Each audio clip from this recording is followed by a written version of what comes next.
ओम तत्सत।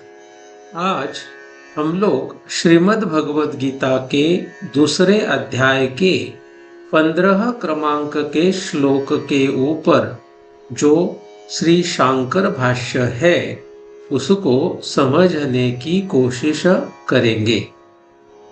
यम ही न व्यथयन्त्येते पुरुषं पुरुषर्षभ समदुःख सुखं धीरं सोमृतत्वाय कल्पते।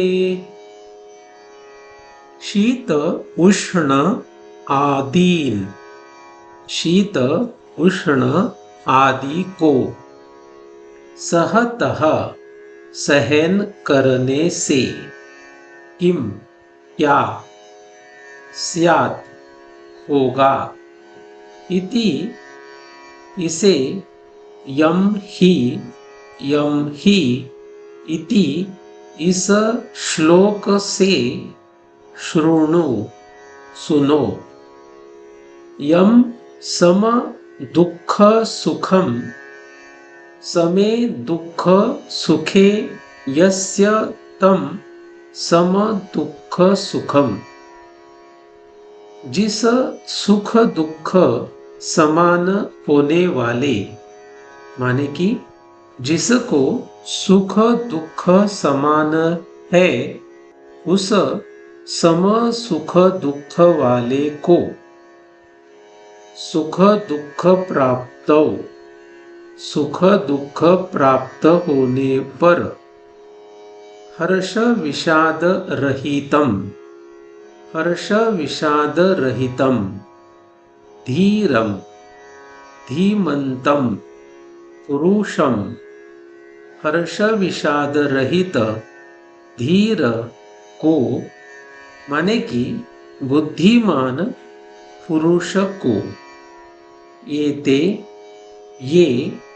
शीत उष्ण आदयः, शीत उष्ण आदि यथा उक्ताः जैसे कहे गए हैं वे ही निस्संदेह न व्यथयन्ति, नित्य आत्मदर्शनात् न चालयन्ति, व्यथित नहीं करते हैं, नित्य आत्मदर्शन से विचलित नहीं करते हैं।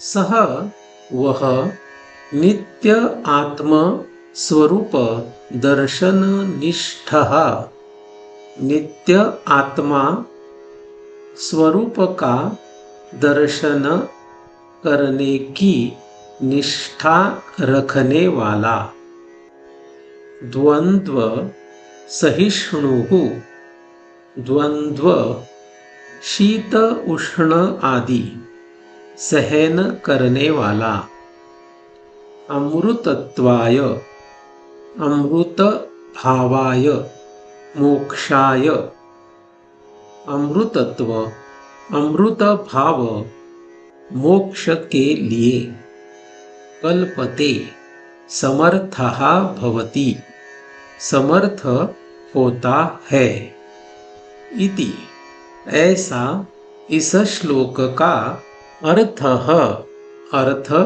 है।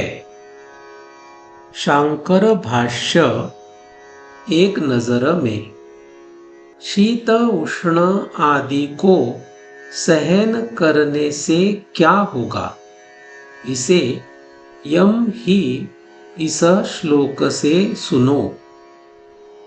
जिस सुख दुख समान होने वाले माने कि जिसको सुख दुख समान है उस सम सुख दुख वाले को सुख दुख प्राप्त होने पर हर्ष विषाद रहित धीर अर्थात बुद्धिमान पुरुष को ये शीत उष्ण आदि जैसे कहे गए हैं वे निस्संदेह व्यथित नहीं करते हैं, नित्य आत्मदर्शन से विचलित नहीं करते हैं। वह नित्य आत्मस्वरूप का दर्शन करने की निष्ठा रखने वाला, द्वंद्व अर्थात शीत उष्ण आदि सहन करने वाला, अमृतत्व माने कि अमृत भाव अर्थात मोक्ष के लिए समर्थ होता है। ऐसा इस श्लोक का अर्थ है। तो आज के लिए बस इतना ही। ओम तत्सत।